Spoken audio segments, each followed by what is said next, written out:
Hi everyone, today we will talk about how to fix or how to solve the problem of browser on the application of Chase app. You will go to settings.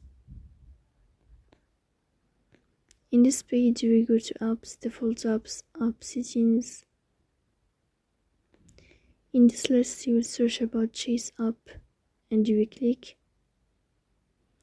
Here in this page of app info you will click on first stop and you will click OK. Here you will enter to the window of storage. Then we click on clear cache, but pay attention, don't click clear data because that can delete your account.